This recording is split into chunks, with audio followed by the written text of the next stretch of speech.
谢君临来到大殿，坐在龙椅上，看着底下乌压压一群大臣，他下意识在人群中搜寻萧凌昭的身影，找了一圈却没找到。谢君临眼神一暗，萧凌昭没来。也是，昨晚是凌昭的洞房花烛夜，凌昭不知道跟那姑娘多亲热呢，怕是折腾了半宿吧，这会儿怎么可能下得来床？哎，够了。我想这些做什么？人家是明媒正娶的夫妻俩，亲近是应该的。我有什么资格黯然伤神呢？就凭我做个梦，梦见人家的妻子给朕生了个孩子，我就有权利嫉妒人家跟妻子亲近了吗？朕没有权利。朕晚了一步，那姑娘已经是凌昭之妻了，朕永远都没有权利嫉妒。谢君临正在调整自己不正常的情绪，下面突然有臣子出列，开口就是直接逼他立太子。皇上，请恕老臣斗胆，老臣以为您在宗室中挑选孩子，过继到您膝下的事应该办起来了。这孩子还得从小让您自己养，才会跟您亲。您自己养孩子，便不用担心他被原本的父母教坏。所谓言传身教，只有您亲自带在身边的孩子，才会是最像您的人。谢君临睁开眼睛，看着下面那一把年纪的大臣，他克制着想将这人拖出去砍了的冲动。前儿你们提起这事儿，朕已经说过了，此事容后再议。朕才36，你们这是觉着朕活不过37，不赶紧挑个皇子来，朕驾崩了江山就无主了是吗？大臣们闻言纷纷吓了一跳，皇上今儿怎么这么大气性？以往也不是没有提过这事儿，皇上虽然不悦，但从来没有如此疾言厉色，竟然连驾崩二字都说出来了。皇上息怒，皇上正值壮年，能千秋万代万万岁，又怎会活不过37？请皇上息怒。陛下息怒啊！谢君临扫了一眼这些人，他没有喊这些人平身，就任由他们跪着。他想，大概是他平日里脾气太好了，才让这些人屡屡冒犯他的威严。大殿里一时间静得落针可闻，大臣们在这样的死寂中有些心慌起来，他们不敢抬头去望帝王，只敢小幅度转头望着身边的同僚，眼神交汇。怎么办？还跟着王御史找死吗？一片寂静中，很多人已经选择了不再跟王御史作死。一群不讲义气的家伙，这群人退缩了，可我不能退啊！我已经收了别人的银子，今儿不论如何都得把事情办成了。皇上应该不会砍了我的脑袋吧？就这么点事儿，应该不至于吧？他狠狠一咬牙，磕头行礼，硬着头皮再次开口：皇上您息怒，臣等衷心希望皇上能千秋万代，可历朝历代的帝王都会选择早日立储，这样能安稳朝堂，安稳民心呀。皇上，臣以为您先挑几个孩子养在宫里没坏处，若今后皇上有了自己的亲生骨肉，再把他们送走也无妨的。王御史说到这儿没再说下去。王爱卿啊，你后面还有一句话没说完吧？你是想说，朕今后若能生出孩子来，就把过继的孩子送出去，可万一朕就是不中用，朕就是生不出来，那么早点定下继承人，总比今后老了瞎选一个好，是吗？哎呀，皇上息怒，臣罪该万死，臣不敢呐，臣绝对没有那个意思，臣对皇上忠心耿耿，臣真的是一心为了皇上着想啊！哼，你不敢，朕看你胆子大得很。大殿上这么多人，其余人皆不发一言，偏偏就你非要跳出来戳朕的肺管子，你是比他们多长了几个脑袋不成？王御史吓得脸色惨白，完了完了，皇上是真的动怒了，他完了。即便是个普通百姓，被你们屡屡提起生不出孩子一事都会动怒，何况是朕？朕是天子，你们一而再再而三拿此事来伤朕，是真以为朕不敢砍了你们的脑袋吗？陛下息怒。面对帝王之怒，满殿的臣子都战战兢兢。让我息怒？天天没事找事激起我的怒火，真的动怒以后，所有人又跪成一片让朕息怒。朕被激怒了还不能生气了是吧？我最厌烦的就是喊朕息怒。瞧瞧，生不出孩子的我，过的就是这样悲哀的日子。所有人都在逼朕收养别人的孩子，大家都觉得我既然注定了无子，那就没必要挣扎了。反正又生不出来，有什么可挣扎的？没有儿子的人，哪怕是皇帝，照样被人瞧不起啊。他看向王御史，忽然他眸光闪烁，他想起了太监陈海昨儿跟他说的那句话。王御史，你知道陈海昨儿跟朕说过什么话吗？臣不知。昨儿陈海说，朕多年无子，或许不是朕的问题，而是后宫嫔妃不能生。他跟朕建议，不如去民间找那生过7、8个孩子的妇人进宫，这些妇人没准能将好运气带给朕。啥？居然怪后宫嫔妃不能生？那么多人全都不能生吗？不太可能吧。王爱卿啊，朕记得你的妻子好像生了4个孩子，是吗？王御史又是一愣，忽然他瞳孔紧缩，他不敢置信地望着谢君临，心里有了一个荒谬的猜测。王爱卿方才说你对朕忠心耿耿，你是真的一心为了朕。既然王爱卿如此忠心不二，那么朕成全你的忠心。你今儿回去就问问你家中那能生孩子的妻子，愿不愿意入宫伴嫁？王御史震惊的一口气差点没喘上来，其他大臣也全都不敢置信地望着谢君临，好像听到了最荒唐的话。坐拥6宫的皇上竟然向当朝大臣索要妻子，王御史已经身子发软，一下子栽倒在了地上。哎呀，我该如何回答？我不可能答应皇上的，不光是因为自己爱妻子，还因为我的颜面。若是我真的自个儿把结发妻子进献给皇上，那我必定会被唾沫星子淹死的。出门走2步，就会有人戳我的脊梁骨骂我，我的4个孩子也会恨死我这个谄媚主上的无能父亲，自己甚至还会遗臭万年。哎呀，可是我直接拒绝皇上，那皇上会不会动怒呢？皇上若是借着这件事说我不够忠心，说我对君王的忠诚远没有对妻子的爱更重，然后把我贬官发配，那我多冤枉啊！谢君临冷眼看着王御史趴在下面瑟瑟发抖，面如死灰，忽然觉得畅快。以往都是这些人来逼他，如今他自己也尝到了被逼迫的滋味了吧？诸位爱卿，可还有想催朕立储的？你们既然如此忠心耿耿，你们既然为朕的子嗣如此着急，那么献出你们家中能生子嗣的女子应该不为难你们吧？啊，朕不挑，怎样的女子都行，你们的妻子可以，你们的女儿或是儿媳也行，实在没有人选，你们的母亲也行，只要还能生，总比朕过继别人的孩子好得多呀！你们说是不是啊？所有大臣的背脊同时一僵，完了，皇上这是疯了吧？一个明君怎么能说出这么荒唐的话来？皇上就不怕这事儿传出去，影响他一世英名吗？吓坏了是吗？朕应该能清静个1、2年了吧？不过吓唬这些人可以，真的这样荒唐行事却不行啊！你们都给朕听好了，朕方才所言可以是玩笑话，也可以成真。你们今后不再逼朕立储，朕也不荒唐行事恶心你们。可你们若是非要来逼朕，那也休怪朕不给你们留脸面。以后谁再敢打着为朕着想的幌子，提起让朕过继他人子嗣为储君，朕转头就让宫廷侍卫去你们家，把你们的老母亲、你们的妻子，以及你们的儿媳和女儿全都带进宫来，跟你们一块儿为朕分忧。一家人自然得齐齐整整，怎么能只有你们在朝堂上效力呢？他们也该与你们共进退，你们说是不是呀？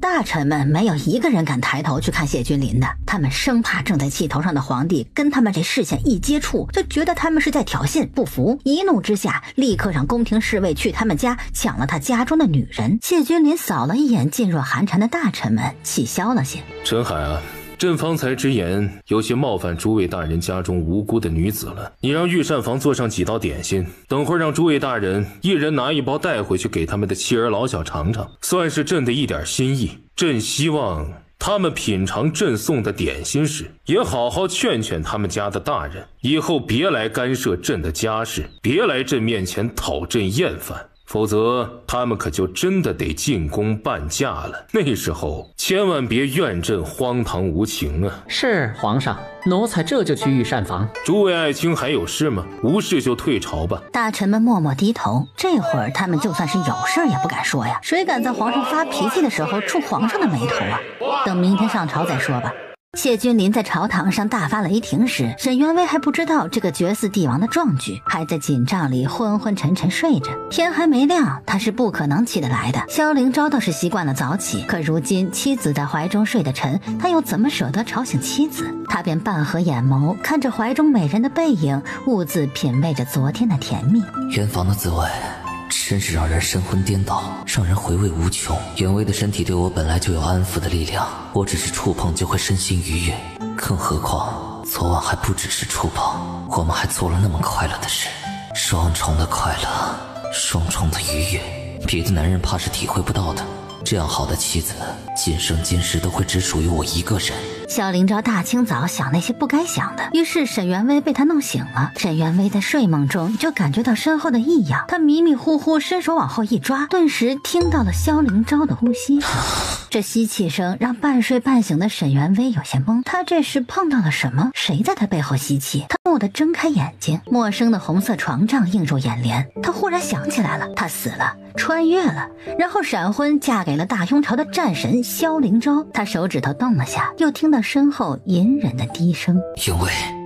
沈元威眼睫颤了颤，立刻就知道自己碰到的是什么了。他默默将手收回来，伸着懒腰打趣萧灵昭。大早上的，你那么精神做什么？我都被你戳醒了。还没有进化成老油条的他，默默将身子往后退了退。现在碰不到你了，你再睡会儿。昨天晚上你怎么没这么听话呀？让你下去，你跟我装聋，还堵住我口，不许我说话。我很抱歉，我还没有足够的经验，还不能游刃有余，进退自如。等我练好了，我就听你话了。沈元威笑出了声，这人是放屁，现在都不听话，以后经验老道了，只会更加肆无忌惮地折磨他。沈元威不想再跟他聊这个，他可不想大清早又被摁着受一回罪，还疼呢。既然已经醒了，那我们起来吧，你爹娘肯定在望眼欲穿的，等着我们去请安呢。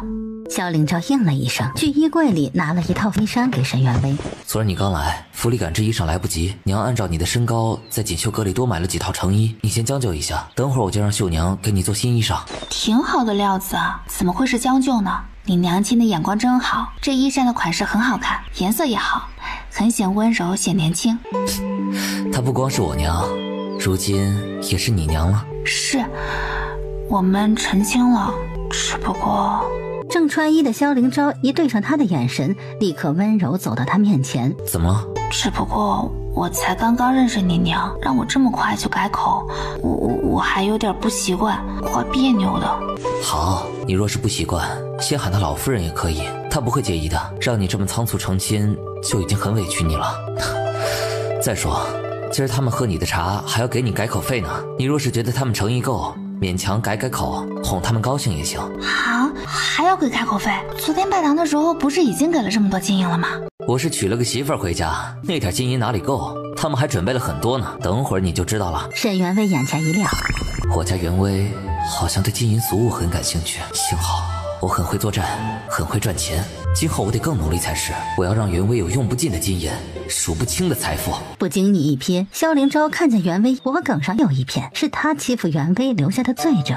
你别闹，疼不疼？怎么可能不疼？我都疼死了，你至少得歇3天，我还得擦药呢。好，歇3天，等会儿我帮你擦药。那就不用了，我怕你呀有失控。萧灵昭失笑，看来他昨晚的不讲信用已经让袁威不信任他了。对了，你等会儿让人给我弄一碗碧子汤来。萧灵昭手指一顿，眼里有一丝丝不安。你不愿意为我生孩子？我只是还没有做好准备呢，成亲都已经够快了，我不想这么快就怀上孩子，我想缓个1年半载的，到时候再说吧。碧子汤伤身，1晚上未必就怀上了，咱们不喝好不好？别人是未必1晚上能怀上，可是我是老天爷赐予的好运体质，生知道我这个好运体质是仅仅对绝色皇帝一个人有效呢，还是对所有的男人都有效啊？万一这好运体质对于他来说也有效，昨天晚上说不定就已经怀上了。避子汤伤身，能有多伤身啊？是流产更伤身呢，还是喝一碗避子汤更伤身啊？我还是分得清的。若是有了就生下来，我们是要在一起一辈子的。你别想哄我，是辛苦孕吐，腿脚浮肿，最后艰难生个孩子更伤身，还是现在喝一碗避子汤更伤身？傻子都会算。萧凌昭看着这样耍赖的他，哭笑不得。他很想说，孩子迟早是要生的，这碗药可以不喝的，可话到了嘴边，他又咽了回去。他的妻子只是嫁给了他，不是他生孩子的工具，他有拒绝现在生孩子的权利。怪我不知道昨晚的放纵会让你如此麻烦，竟还要喝避子汤。现在知道你不愿早生孩子，我以后不会再弄进去了。沈元威侧眸看着萧凌昭，对他的喜欢又多了一分。如果这男人真的能说到做到，那真的是得加分的。现代某些男人只是多带一层东西都不肯，宁可让女伴去吃药，也得让自己痛快。他伸手抱着萧凌昭的腰，鼓励道：说是你能说到做到，那我会好好爱你的，你可千万别骗我。不会骗你，我萧凌昭永远都不会欺骗我的妻子沈元威，绝不欺骗。看吧，自己选的战神就绝对没有错，很纯情，很干净，很听话，很暖人心窝子。沈元威跟萧凌昭洗漱过后，就去了老将军老夫人的院子。老夫人身边的嬷嬷果然已经在院子门口巴望多时了。一看见小两口携手走来，嬷嬷赶紧转身跑进厅堂里报喜。老将军、老夫人，少将军和少夫人来了。少将军那精神焕发的，那目光清灵灵的，一点儿也没有发病的迹象。他这状态呀，可比过去这一年任何一天都要好得多。哎呦，真是恭喜老将军，恭喜老夫人，咱们家这英勇的少年将军呢，真的恢复正常了，他痊愈了，咱们再也不用为他着急，为他哭喽。老将军老夫人听到嬷嬷的话，也不禁欢喜起来。他们昨晚其实睡得并不踏实，他们怕儿媳妇对儿子的安抚只是一时的，他们怕儿子即便跟儿媳妇成了亲，今后还是会旧病复发。这样不光是他们会再次跌入深渊，还会连累了无辜的儿媳妇，跟着他们一起过一辈子的苦日子。老两口几乎是要喜极而泣的时候，萧凌昭和沈元威携手走进厅堂。作为新媳妇，沈元威其实还有点担心，毕竟婚前装成好婆婆模样，婚后又立刻变得尖酸刻薄的例子他见了不少。然而他进门后，哎呀，你们两个怎么起来这么早啊？就是晌午来请安也行啊，我们人老了，觉少睡不着，你们年轻人应该多睡一会儿。这天啊都才刚亮呢，以后可别这么早了啊，多睡一会儿，早晨要是睡不够啊，一整天那都没精神的。沈元威抬眸惊讶地看着她婆婆，她只见过新婚当天给儿媳妇立规矩示威的婆婆，还没见过这般宽容和蔼，希望儿媳妇睡到日上三竿才起来的婆婆。的心慢慢落下。我其实是想多睡一会儿的，是林昭睡不着，我就跟她一块儿起来了。你以后啊，你要起床就自己悄悄的起来，不许吵到我儿媳妇儿。你一个大男人起得早不怕，可我儿媳妇儿不一样啊，她跟花似的呢，怎么经得起天不亮就起来折腾啊？萧凌昭一脸无奈，沈元威扑哧笑出了声，一旁嬷嬷含笑示意丫鬟端着茶上前来。少将军、少夫人，要不要现在敬茶呀？萧凌昭颔首，转身端起一杯茶，捧着送到沈元威面前。来，少夫人请。沈元威稳稳端着温热不烫手的茶杯上前，跪在垫子上。他抬头望着老夫人、老将军，到了嘴边的爹娘二字就是别扭的喊不出口。老夫人早就料到了，昨儿说成亲就成亲，儿媳妇还没准备好，这很正常啊。他有的是办法让儿媳妇改口叫他一声娘。他从怀中掏出一个金灿灿的大元宝，弯腰放在沈元威跪着的垫子上。沈元威惊讶地望着他，给我儿媳妇儿的改口费。沈元威还没反应过来，老夫人又拿出第二个大元宝，笑眯眯放下，紧接着是第三个、第四个、第五个。兜里的元宝放完了，他又拿出一摞厚厚的银票，一张一张继续往垫子上放。您别给了，您快停下。行，我儿媳妇儿啊还没喊我娘呢，说明啊我改口费给的不够。他说着又麻溜放了2张银票下去。娘，您快别给了，别给了，你喊我啥？沈元威深吸一口气，再喊了一次。娘，您别给了，茶都要凉了，儿媳妇还要请您喝茶呢，您不喝上一口吗？老夫人笑着将剩下的银票一股脑放在沈元威跪着的垫子上，然后坐得端正，挺直脊梁，含笑张手。哎呦，羡慕了别人几十年了，如今终于也轮到我喝儿媳妇茶喽。他也伸手准备从怀里掏银票出来。爹，您别掏了，您老人家快喝茶。这一声爹啊，简直是喊到他心窝子里了，让他高兴的不知如何是好。哈哈哈！你等等，爹先把改口费给你，再喝你的茶。爹，娘方才给的已经很多了。哈哈，他给你的呀，是他的心意，爹也给你准备了。你瞧着啊，爹可一点都不比你娘差。他愣是不接沈元威的茶杯，从怀中掏出一摞田契、地契。这是爹啊承办的一些田地，有京城附近的，也有边关那边的，你好好收着，别弄丢了。铺子会有亏损，可田产收租子却能吃一辈子。爹，这太贵重了，这贵重什么呀？灵昭啊，是我们仅剩的一个孩子了。你既然不嫌弃灵昭，愿意嫁给他，那萧家的东西本来就该交给你的。等你以后啊，把咱们家里里里外外都弄熟悉了，你娘啊会慢慢把家里的一切呀都交到你手上的。沈元威顿时感觉压力好大，他只喜欢花钱，不喜欢管账啊，管账好累的。可家业的承袭是爹娘对他的信任和喜欢，他怎么能拒绝呢？谢谢爹娘的一片心意。爹，您先喝茶吧，那些事儿以后再说。老将军连声应好，将茶杯接过去，就仰头一口气将茶水喝了个干净。多谢你愿意接受我爹娘。沈元威挑眉，这有什么好谢他的？嫁进门了，改口不是应该的吗？再说了，还给了他这么多银子呢。沈元威一眼一眼瞥着垫子上的宝贝，萧灵昭顺着他的视线看去，立刻心领神会。爹娘，既然这是给我家元威的，那我就替他收起来了。一边说一边弯下腰，将垫子上的金元宝、银票、地契一股脑收起来。沈元威对他的上道非常满意，老夫人示意儿子儿媳坐下来说话。娘，咱们家就没有其他亲人吗？怎么一个亲戚也没有啊？有的，但是啊，都在边关。你祖父当年是在北边镇守时娶的你祖母，所以你祖母那边的亲人都在北边。至于你娘嘛，当年我也是在南边戍边的时候遇到的，所以你们的舅舅姨母啊也都在南边。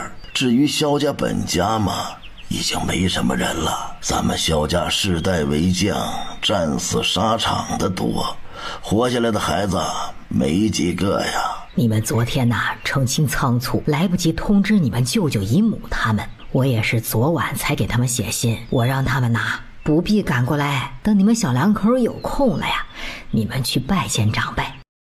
或者呀，等你们的孩子出生了，他们再赶到京城来喝满月酒也行啊。你会不会说话呀？哪有刚成亲就说这事儿的？你这不是让儿媳妇有压力吗？元威呀，你别听你爹胡咧咧，我们不着急，只要你们小两口感情好就行了。这生孩子的事情啊，不着急，过个3、5年、7、8年，那再生都行。我们死之前能看到孙儿孙女儿出世啊，就心满意足了。他只是想在死前看到孙儿出生而已。他死了6个孩子，萧家就剩下灵昭这么一根独苗，他只是想看到萧家后继有人而已。老将军不想让儿媳妇误会他，赶紧说：儿媳妇啊，你也别多心，爹真的不是逼你们生孩子，爹只是想让你们知道我想抱孙子的心情而已。毕竟爹年事已高，也不知道还有几年好活呀。虽说是等我死后，你们把孩子带到我坟头上来告诉我，我在九泉之下也会一样高兴的。可若是能活着抱抱我的孙儿孙女，陪他们1、2年时光，那我会更高兴的。沈元威看着温言细语的老将军，刚刚才喝了满满1大碗避子汤的他有点惭愧，花甲之年的白发老人想抱抱孙儿孙女是很朴素的愿望，可他现在真的还不想生。萧凌昭侧眸看了看他的妻子，来自他父母的压力当然要他来解决。爹，生孩子的事过1-2年再说吧。您也知道，我病了整整1年，期间喝了不知多少药，都说是药3分毒，谁也不知道我身体里如今残留了多少毒性。若是现在生孩子，我怕原位会孕中流产，就算能生下来，我也怕孩子会先天体弱，这会害了孩子一辈子。我想先等1-2年，身子里的毒性慢慢的排除的差不多了，再和原位商量要孩子的事。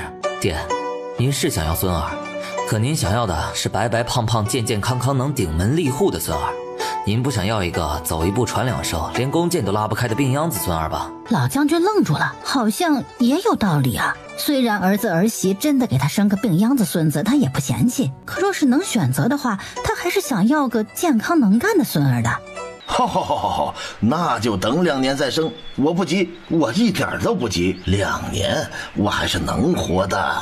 沈元威松了口气，他侧眸看着萧凌昭，正好萧凌昭含笑看过来，跟他相视一笑。他心想，有个不装聋作哑能抢着分担的丈夫，果然是婚姻里很幸福的事。哎呀，说起孩子呀，我就想到了皇上，你们俩还不知道吧？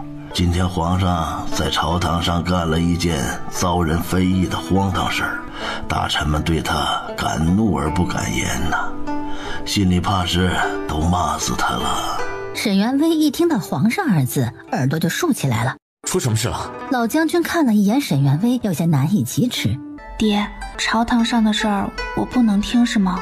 那我先出去。嘿，不是你不能听，而是这事儿不好说，我都不知道咋跟你们说。怕什么呀？我们又没管过皇上立储的事儿，皇上还能抢我们儿媳妇不成？你呀，就原原本本的说给他们听就是了。沈元威听到婆婆这话，顿时心头咯噔一声。皇上要抢他们儿媳妇，也就是要抢她喽？不会吧？难道她的好运体质真的暴露了？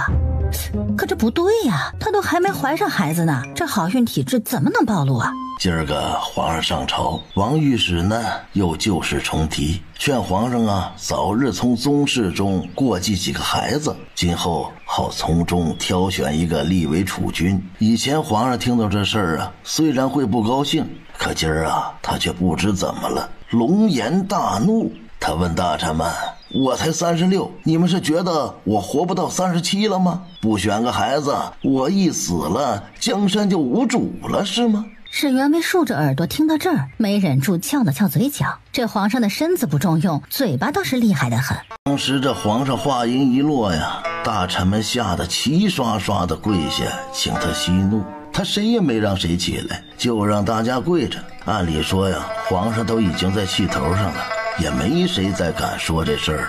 偏偏那王御史啊不知死活，他竟然还要触怒皇上。他说呀，他也是一片忠心，他是为了皇上好，早点选几个孩子养在宫里没坏处，若是以后皇上有了自己的孩子，再把这些遣散出宫就是了。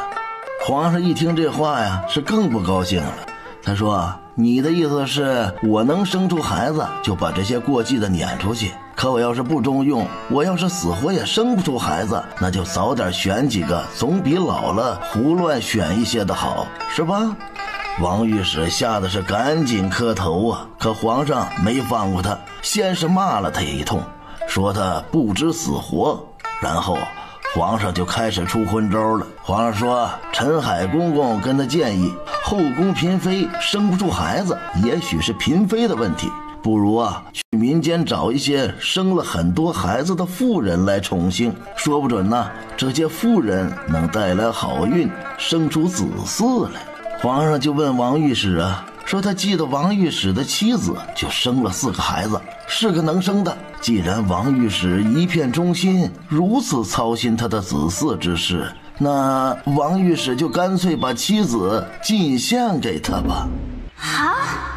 我在现代看了这么多关于帝王的电视剧，可从来没有见过哪个帝王能够不要脸到这个程度吧？居然当众和臣子索要人家的妻子，他这么肆无忌惮，就不怕传出去别人骂他是昏君吗？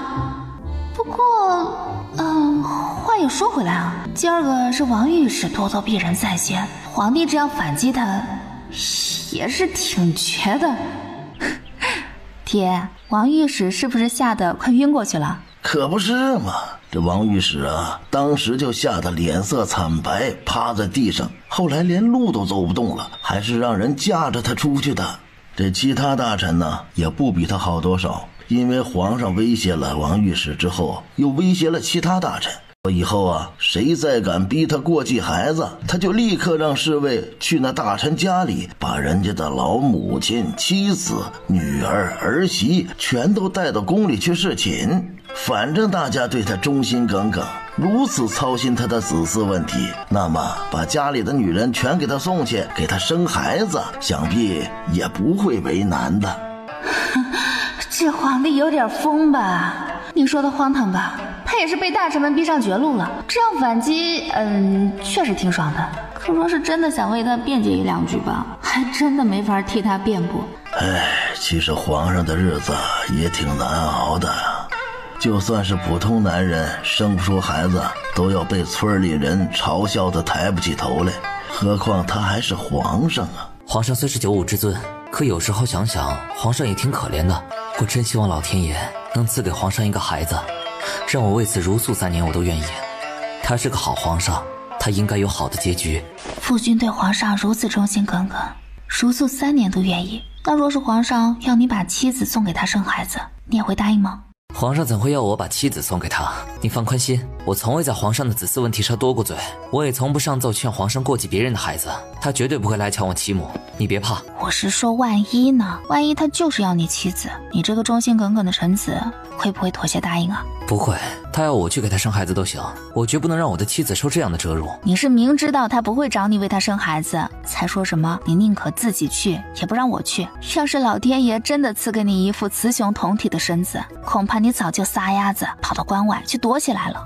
你怎么可能会去给他生孩子啊？如果老天真的赐给我这样的身子，如果真能为皇上生一个孩子，或许我不会逃，真的能忍辱负重，为皇上生下一个子嗣。只要皇上是诚心求我帮忙，只要皇上不折辱我，不残暴的抢夺我，我应该是肯硬着头皮牺牲1年的。不过皇上要我可以，要我妻子不行，因为我的身体我自己能做主，我却没有资格主宰妻子的人生。我可以自己誓死效忠皇上，但我不能强迫自己的妻子为皇上牺牲一切，牺牲贞洁。你在想什么呢？你不会真的在思考你愿不愿意为皇上生个孩子吧？没有，我只是在想，好端端的你为什么如此担心皇上来跟我抢你呢？为什么？因为我有好运体质啊。因为小时候有个老道士从我们家门口经过，他看到了在院子里玩耍的我，就和我的养母说，我是很少见的福命，是天生运体，我很容易怀上孩子的。难怪你今儿早晨非要喝避子汤。所以听你们说皇上想找那个容易怀孕的女子，我就有些怕，万一还有别人发现了我的天生运体，和皇上说普天之下只有我能为皇上生下皇子，到时候皇上非要抢我，你是选择保护我，还是选择效忠你的君主？原薇就是个很玄妙很神奇的姑娘，既然能治好我的病，说不准也真的能让生不出孩子的皇上拥有子嗣。可是我们萧家可以为皇上尽忠牺牲一切，但不包括把妻子献出去。我还以为你会于中道亲手把你的妻子送到皇帝的龙床上，让你的妻子去给别的男人生孩子呢。不会，我对皇上的忠诚是我可以为他牺牲我的身体，我的生命。而你是完全属于你自己的，你并不是我的所有物，我无权支配。你这样子尊重我，我真的是没有办法不喜欢你。爹娘在，不可以。爹娘，我在嘱咐林昭，以后不要掺和皇上生孩子立储的事儿。皇上已经被大家逼成这样了，我怕林昭再去触霉头，皇上真的会豁出去抢夺臣妻。若是真的发生这种事儿，到时候我和娘是不是要为了捍卫萧家的声望以及我们自己的贞洁，以死明志呢？可是就这样去死的话，也死得太冤枉了。哎呀，儿媳妇啊，你做人别这么迂腐，咱们凭啥以死明志啊？他们2个大老爷们在外面若不为我们着想，非要跑去激怒皇上，给我们带来灾祸，那我们凭什么要为了捍卫他们的尊严声望而自尽呢？他们也配呀！林昭，你给我听着啊，以后不许在皇上面前提生孩子、过继孩子的事儿。你要是敢激怒皇上，害得你媳妇儿被皇上抢去了，那我就立刻进宫让他休了你这个笨货，安安心心伺候皇上，做宫妃享福。哼！以后啊，你见了他就等着给他磕头行礼，喊一声主子娘娘吧你。沈园薇愣愣地望着老夫人，她都惊呆了。哇，她的婆婆竟然是个这样开明、这样活得出去的女中豪杰，这简直太霸气了！这样的婆婆她超爱。沈园薇不管那父子俩是什么无语表情，她立刻高高兴兴走过去，抱着婆婆的胳膊撒娇：“娘，您怎么这么威武啊？您竟然这么护着您的儿媳妇，我做梦都想要一个这样护着我的婆婆。我真的好喜欢您啊！我发现我比喜欢林昭还要喜欢您，这可怎么办啊？”哎呀，我们是娘儿俩，你不喜欢我喜欢谁呀？你进了咱们家的门啊，我就是你的亲娘，有我护着你，谁都不敢欺负你。娘，您真好，真的好好呀！我从来没有见过这么好的婆婆。走，娘带你吃早饭去。坐了这么会儿啊，瞌睡也醒透了吧？该吃饭啦。娘儿俩旁若无人的走了。那不是你媳妇儿吗？她怎么喜欢你娘比喜欢你还多呢？是不是你不太中用啊？啊？是，可能是儿子太不中用了，今后儿子会更努力一些。剩下的半句话他没说出口，只希望他那身娇体软的小妻子能承受得住才是。一家人吃过早饭，萧灵昭回房收拾一下，便准备进宫去拜见皇帝。沈园薇走到他面前，看了一眼他的脖颈。怎么了？不妥？我昨晚咬了一个小齿痕，先前你穿的常服衣襟有一层薄薄的毛里，这齿痕被遮住了。可这会儿你换上了官服，遮不住怎么办啊？我都忘了你昨晚咬过我了。哼，你能记得什么？你跟疯了一样，怎么喊你都没用，咬你也不停，你这脑子里啊只有痛快二字。还能记得什么？没事儿，这齿痕遮不住便不遮。我跟你是正经夫妻，又不是去逛青楼让人咬了，没什么怕让人看的。那不行，你们权贵人家的主母都是端庄典雅的，谁会如此肆无忌惮在夫君脖子上留下印记，让外面那些人看到了还不知道会怎么轻看我呢？我才不想要上位露面，就给人家留下一个轻浮的坏印象。以后我怎么面对那些端庄大夫，还怎么抬得起头啊？是我考虑不周，我这样出去的确会丢你的人，让人家轻看了你。让我看看有没有什么东西能遮掩一二。有没有围巾？你是说围脖？啊，对，就是围脖。萧灵昭走去柜子里，在里面翻找了会儿，拿出一条围脖。沈园薇看着他将围脖戴上，整个脖梗都掩得严严实实，这才放心。今儿戴围脖的，数遍满朝文武，怕是也只有我一人。你不知道那些官员有多爱美，平时在家里穿的再好都行，可上朝时就得除去那些臃肿的衣物，务必要风流倜傥，哪怕冻得瑟瑟发抖，也得维持他们的风度。除非是数九寒天的，他们才肯戴围脖，穿得厚些。所以我这是欲盖弥彰，他们一见就会知道我脖子上有不妥，是故意戴着围脖遮掩。那能怎么办？欲盖弥彰就欲盖弥彰吧，他们在心里猜测，总比亲眼见到好。对了，他们应该不会把你的围脖扯下来吧？同僚们不会，他们不敢跟我动手动脚。可是皇上他比我年长许多，一贯爱以长辈自居，总喜欢打趣我，他说不定会让我摘下来给他瞧瞧。皇帝今天心情不好，应该不会这样干吧？若是看到我在萧灵昭的脖子上留下了这么一个齿痕，作为过来人，皇帝一定能猜到昨天晚上我和灵昭圆房圆得有多激烈。以后皇帝若是把我抢进宫了，忽然想起今日的事情，皇帝会不会拿灵昭脖梗上的齿痕来逼问我呀？他和灵昭谁更厉害？谁更能让我神魂颠？沈园薇只是想到这儿，背脊就已经僵硬了，他根本就不敢往下想，这也太叫人不能接受了。我走了，你一个人在家若是无聊，就躺小榻上眯一会儿，等我回来陪你。你尽量不要把围脖摘下来啊，我不想让人看到这样的痕迹。好，我会好好保护我和袁薇的小秘密。那我走了。我送你。不用了，你身子不是难受吗？别走动了，躺着好好歇歇，我很快就回来了。我还不知道昨晚跟你相处一夜能支撑我今天清醒多久，我怕不早点回来体内力量会失控，到时候在宫里发起疯来惊扰了皇上就麻烦了。也是，你早点回来，在家里待着。我们要先弄清楚一夜的拥抱能让你清醒多长时间，这样你才能知道你最大限度能离开我多久，今后才好安排你每日的行程。萧灵昭也是这么想的，他又抱了抱沈园薇，让他的妻子给他清醒的力量，然后转身离开。等他走远，沈元威坐在小榻上，抱着一堆金元宝惆怅。唉，越接触林昭就越觉得他好，对外面的女人很冷漠，对家里的妻子如此体贴关怀，脸蛋长得又好，家世又好，能力又强。越中意他，就越不想伤他的心，也不想让他眼睁睁地看着我和他誓死效忠的君主搅和在一起。皇宫，萧灵昭来到太极殿门口，大太监陈海正在门口守着。陈公公，您怎么不在皇上身边侍候？可是有哪位大臣在内殿与皇上商议朝中大事？殿内只有皇上一个人，可是皇上这会儿啊，心情不好，想静静，连老奴也给撵出来了。将军啊，您这会儿还是不要去皇上跟前触眉头了吧，晚点进去也行的。哎，30几岁还生不出孩子的皇上，在那么多人面前被戳了伤疤，心里怎么可能不难受？于是萧灵昭站在太极殿门口，跟陈海一块望着天，等着皇帝调节好心情，召他们觐见。1刻钟过去了，2刻钟过去了，一眨眼半个时辰都过去了。萧灵昭看了看日头，他不知道自己的身体能撑多久，他怕再这么等下去，他体内的力量会逐渐失控。陈公公，我不等了，麻烦你去通报一声。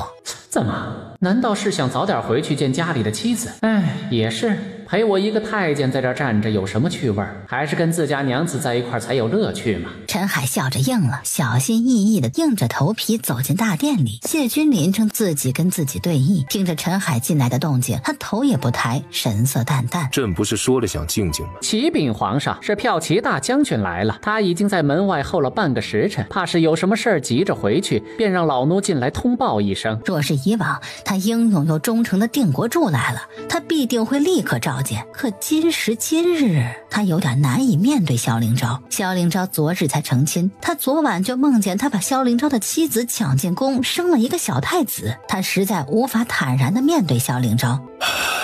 去跟他说，朕这会儿心情不好，不想见任何人。那是让萧大将军在外面继续等，还是让他今儿先回府去？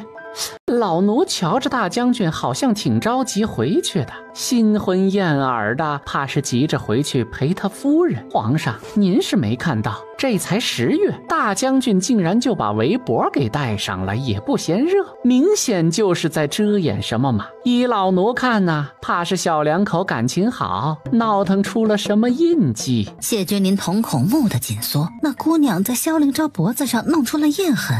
什么样的印痕？忽然想见见萧灵昭，让灵昭进来吧。陈海有些惊讶，不知道皇上怎么忽然改变了主意。陈海满面疑惑地转身离开。谢君临盯着陈海的背影，沉默良久，忽然皱起眉头，狠狠将棋子攥在掌心里。他真龌龊，他觉得自己此时此刻就像个想要偷窥别人闺中密室的变态。明明就心虚，不想见萧灵昭，可一听到那姑娘在萧灵昭脖颈上留下了痕迹，他立刻就改变了主意，非要把萧灵昭喊进来窥探一下不可。朕哪像个威严的皇帝啊？朕跟那些个不能人道，于是变得心理扭曲的猥琐变态狂有什么两样？在谢君临感到自我厌弃的时候，萧灵昭跟在陈海身后进来了。萧灵昭正准备跪下来请安，免礼，灵昭大病初愈，不必行大礼。谢君临抬眼隐晦看向萧灵昭的脖颈，明明前一秒他还在自我厌弃，可这会儿他还是控制不住自己的眼睛往那儿看，而且他还装作若无其事地打趣起来。今儿外面很冷吗？灵昭怎么连围脖也戴上了？萧灵昭默默看向谢君临，果然被他猜中了。回禀皇上，微臣大病一场之后有些畏寒，出门觉得脖颈凉飕飕的，便把围脖戴上了。是吗？当真是畏寒啊？那真是奇怪了，朕还没见过只有脖子畏寒，身子和手脚却一点事儿也没有的。你说你脖子凉飕飕的，那你手里怎么不捧个汤婆子呀？脚上怎么不蹬一双羊皮靴呀？朕看灵昭你不是畏寒，你是欲盖弥彰。你想遮掩脖子上的什么东西是吧？萧灵昭垂下眼眸，不敢犟嘴。他这个人向来不怎么会撒谎，以前遇到这种情况，皇上就算知道他再隐瞒，也不会追根究底。可今儿怎么？难道是皇上今儿心情不好，故意找他的茬，以此来发泄心中的愤懑？来，把你的围脖取下来，让朕看看你围脖底下到底藏了什么好东西。皇上，微臣能否不摘下来？你越是为难抗拒，朕就越发好奇了。萧灵昭叹了一口气，皇上非要看，他也没法子。所幸这里就皇上和陈公公2个人，袁威今后未必能再跟这2人打照面，看看就看看吧，总不能为了这么点事儿一再违抗皇上的意思。萧灵昭伸手将围脖摘下来，下一刻脖颈上的咬痕淤青就这么映入谢君临的眼中。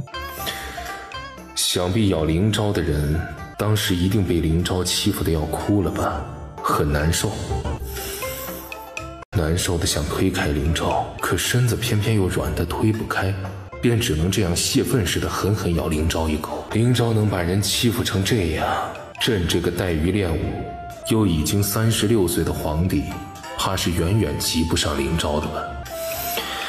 哎呀，朕真是疯了，好端端的跟他灵昭比什么呢？朕还真要去跟灵昭抢妻子不成啊？昨晚梦到那姑娘被自己抢进宫里就已经够冒犯的了，这会儿再深想下去就更龌龊了。若是想得太多，今晚又做些难以见人的梦，那朕就真的不是人了。把围脖戴上吧。萧灵昭松了一口气，赶紧将围脖重新戴好。年轻人还是应该节制一点，不能闹腾得太过了，容易伤身。臣已经病愈了，臣体力还行。闻言，年长15岁并且体力已经不太行的谢君临又默默攥紧了手中棋子。你不能只想着自己啊，总得顾着人家姑娘。皇上教诲的是，臣脸皮薄，请皇上您饶了臣吧。你说你脸皮薄，意思是一直拿你打趣朕的脸皮很厚了。哼，也是啊，朕的脸皮的确是厚，不然怎么会因为梦见你的妻子能给朕生孩子，就来干涉你、阻挠你跟你妻子亲近呢？朕这样做真是挺没意思的，在这儿阻挠你又有什么用？难道你少欺负他几次，这几次就能让朕去了吗？你做多做少都跟朕没关系，你们才是名正言顺的夫妻。行了，你回去吧。1年前你发病后，就把手中的事务交给了你麾下的几个副手。如今你病愈了，须得尽快着手将权力收回来。他们是你的心腹，却并非朕的心腹，你才是朕最倚重的骠骑大将军。是，臣定会尽快将权力收拢，不让皇上担忧。去吧。萧灵昭起身离开，刚走出大殿，他忽然意识到不对，他的力量又开始暴躁起来。不行，我不能就这样回去。像我这种随时会发病的疯子，不做准备贸然上街，是对别人的不负责任。灵昭立刻转身，重新回到大殿。还有什么事儿啊？皇上，臣预感到体内力量有些不受臣控制，臣怕尚未赶回将军府，就发病上级街上行人。你不是已经好了吗？是，见到袁威，臣的病就好了。离开袁威太久，就会再次复发。今儿臣本以为进宫拜见了皇上，就会立刻回府，没曾想在您大殿外多等了半个时辰，预估失误。灵昭早不发病，晚不发病，偏偏这会儿，我可不可以认为这是老天爷在成全朕呢？一瞬间的心理挣扎过后，谢君临做出了决定。来人，火速赶往萧家，将萧夫人接入宫中，不能有片刻耽误。萧灵昭抬头迷茫地望着谢君临，接袁威入宫，他不是这个意思啊。皇上，微臣是想求您多派几个侍卫与臣一同出宫，若臣在半路上发病，他们将臣打晕过去，带回将军府即可。谢君临看向萧灵昭，他当然知道萧灵昭的本意，可是他也想见那位或许能给他生下孩子的袁威姑娘。他内心里其实并不想做个昏庸帝王。不过今儿是灵昭自己撞上来的，是灵昭给朕机会正大光明请袁威姑娘进宫的，不是吗？天与不取，反受其咎。老天爷已经托梦指点我了，又将机会给到眼前，朕怎能拒绝啊？不行啊，朕不能让你就这样离开皇宫，不能任由你孤零零在街上发病，遭人指点议论。你是人人敬仰的大将军，让你面临那样的难堪落魄，朕于心不忍呢。萧灵昭不知他的君主心里有别的心思，他真以为谢君临是一心为他着想。多谢皇上宠信，臣不胜感激，可臣怕等会儿发起病来会惊扰了您。朕16岁率兵在血雨中厮杀时，你还在牙牙学语呢，朕会怕你下吗？萧灵昭不禁莞尔，也是皇上是从杀戮中走过来的，什么场景没见过？那请皇上下令，让侍卫找锁链来把臣绑在柱子上，否则等会儿臣发病了就来不及了。谢君临吩咐侍卫去准备锁链，萧灵昭又请求谢君临将他绑在大殿之外，以免吵到谢君临。那怎么行呢？把灵昭绑在外面，朕还如何近距离看清楚袁薇姑娘是怎么让灵昭从狂躁状态恢复平静的？说实话，灵昭说她的病情是靠着对袁薇姑娘的爱来压制的，这一点朕是一直保持怀疑。天底下就没有谁的病是靠爱情治愈的。将军府，皇帝身边的4个龙鳞卫以最快的速度直接来到了少夫人沈元薇的面前。你们是？萧夫人，我等是皇上亲卫，奉皇命前来接萧夫人入宫。听到这话，沈元薇瞳孔骤缩。皇帝派人来接她入宫做什么？灵昭呢？萧将军人在皇宫，他说他预感到自己即将发病，只有夫人您能治，因此皇上特派我等火速赶来，请夫人您进宫，不能耽误。昨天晚上拥抱了一整晚，竟然只维持了不到3个时辰。说是这样的话，那我以后岂不是得寸步不离地跟着他呀？难不成萧灵昭要上战场杀敌，我还得在后头往刀光剑影里跑，确保灵昭能够时时刻刻摸到我？沈元薇来不及多想，知道萧灵昭如今情况紧急，跟着龙鳞卫离开。半路上，他与闻讯而来的公婆打了个照面。什么情况啊？皇上让龙鳞卫接你入宫做什么呀？不会是灵昭那个笨货跑去激怒了皇上？皇上真要抢你入宫侍寝吗？娘，你别担心，灵昭没有激怒皇上，是他的病情又有复发的迹象，皇上便派人来接我入宫，安抚灵昭。那辛苦你了，你去把灵昭接回来，爹娘在家等你们吃午饭。你们先吃吧，我和灵昭说不准他什么时候才能回来。你们要是一直饿着肚子等，我和灵昭也得牵肠挂肚的，也不好受。老夫人想了想，也是，应了儿媳妇，又一路送儿媳妇出门，目送她坐上皇家的马车远去。哎呀，你说皇上今儿才在朝堂上警告百官，谁再敢拿子嗣一事来烦他就把人家的女眷接进宫侍寝生孩子。早上这刚说完这话，他晌午就把咱们儿媳妇接进宫去了，别人知道这事儿会不会误会呀？应该是无妨的，只要灵昭和儿媳妇天黑之前出宫回府，那便无人误会。皇上也真是，灵昭要发病了，找人把灵昭送过来不就行了？为什么要把儿媳妇召进宫啊？还有这灵昭也是，进宫这么久都不回来，早点回来不就没事了吗？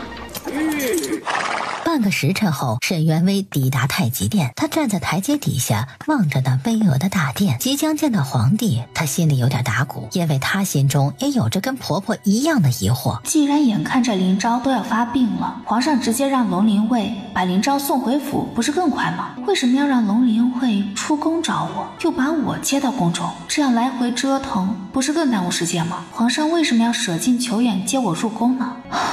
皇帝接我入宫的目的不太单纯。想到这儿，沈元薇站在台阶底下，迟迟没有抬步往上走。萧夫人，皇上和萧大将军还在等您。罢了，是福不是祸，是祸躲不过。来都来了，总得面对。沈元薇深吸一口气，调整好情绪，拎着裙摆射阶而上。沈元薇刚来到大殿门口，就听到里面传来锁链晃动的哗啦声。萧灵昭已经发病了。这时候，门口等候多时的陈海走上前来。萧夫人，皇上说您来了，不必通报，快去给大将军治病要紧。沈元薇颔首道谢，他抬眸望去，龙案后面并没有皇帝的身影。环视一圈，他也只看到了被铁链锁在柱子上的萧灵昭，索性也没管，拎着裙摆就跨进门槛，直奔萧灵昭而去。于是，坐在榻上等了多时的谢君临听到开门的动静后，偏过头去，就看到他心心念念的袁薇姑娘拎着裙摆直奔萧灵昭而去。明明这是帝王之所，明明这里坐着一个帝王，那姑娘也没有先过来给我请安，那姑娘对我视而不见，眼里只看得见萧灵昭，一心只想奔向萧灵昭。他没作声，他想看看那姑娘要什么时候才能看见阴影里坐着的他。灵昭，灵昭，我来了，你忍着一点。沈元威看着神志不清、双眼猩红、冲他怒吼的萧灵昭，一边轻声安抚，一边伸出双手抚着萧灵昭英俊的脸颊。他的身体要跟萧灵昭的身体接触，才会有安抚作用。这要不是在别人家里，他已经扒光了萧灵昭的衣裳，跟这个男人最大面积的肌肤相贴了。若是这样，一定会立马见效，哪需要像现在只能不停抚摸萧灵昭的脸颊，靠手掌这点接触来慢慢让他找回清醒。再忍忍，很快就好了。一盏茶功夫后，见萧灵昭癫狂暴戾的神情慢慢收敛，在他的安抚下变得乖巧。谁都靠近不了的风战神，谁都救不了的人，却会在我的手掌触碰之下变得温顺听话。只有自己能掌控这个人的命运，这种感觉怎么不让人喜欢呢？小榻上，谢君临将萧灵昭这变化尽收眼底，他顾不得心底那点黯然落寞，他直勾勾盯着萧灵昭和沈元威，竟然是真的。发疯的萧灵昭竟然不需要吃药，不需要扎针，他清清楚楚地看到了萧灵昭先前发病的过程，他也见识到了萧灵昭疯起了六亲不认的凶力。可就是这个伤害力巨大的萧灵昭，谁靠近就冲谁龇牙怒吼的灵昭，在面对元威姑娘时却放弃了抵抗，任由人家冲进怀中抚摸他的脸颊。他只认这一个人，哪怕是疯了，他也能克制着不去伤害这个人。灵昭对元威姑娘是真的爱若生命。这姑娘治好萧灵昭靠的真是爱情吗？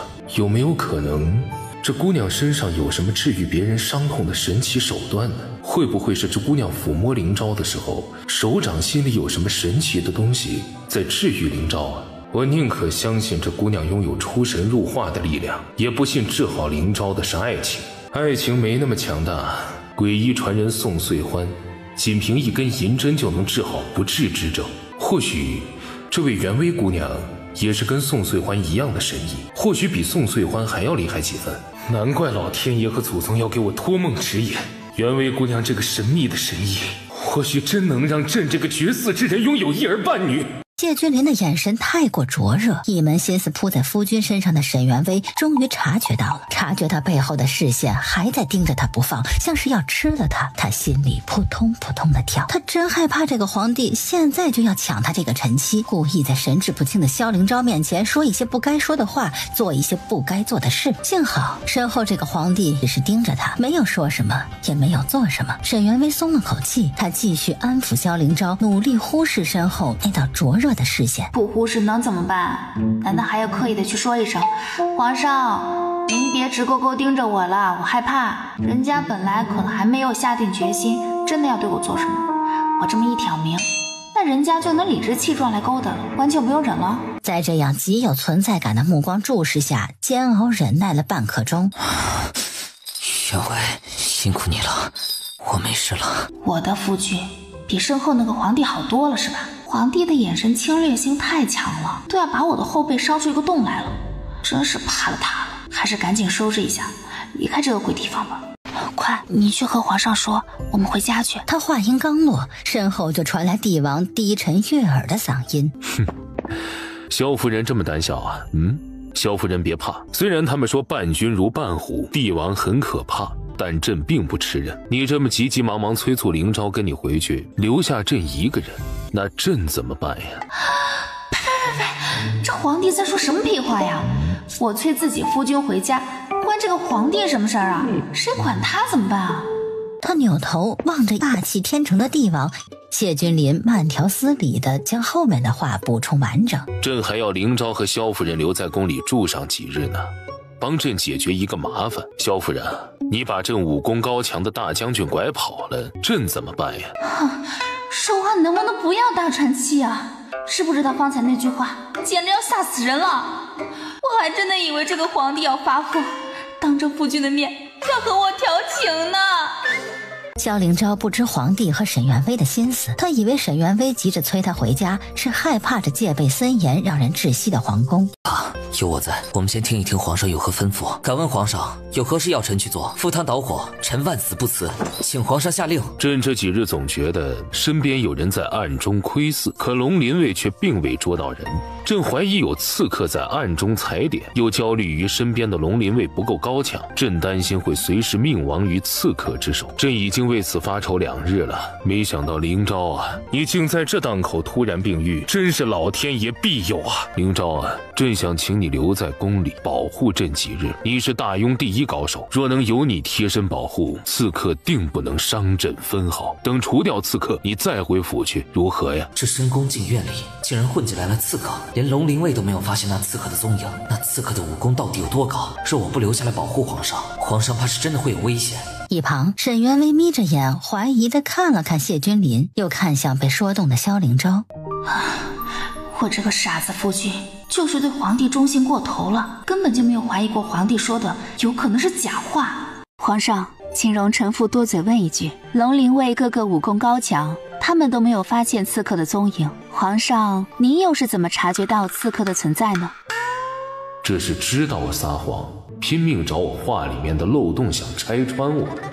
萧夫人可以自称臣妾，18岁的小姑娘称臣妇稍显别扭啊。沈元威没吭声，谢君临也没多勉强，他回答方才沈元威的问题。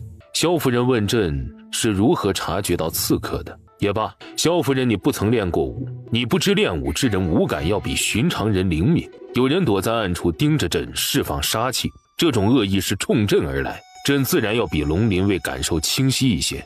可是皇上，说是那个刺客当真厉害到连龙灵会都察觉不到，他又何须躲着慢慢踩点？他直接冲进来行刺，不也能全身而退吗？所以会不会是皇上您感觉错了？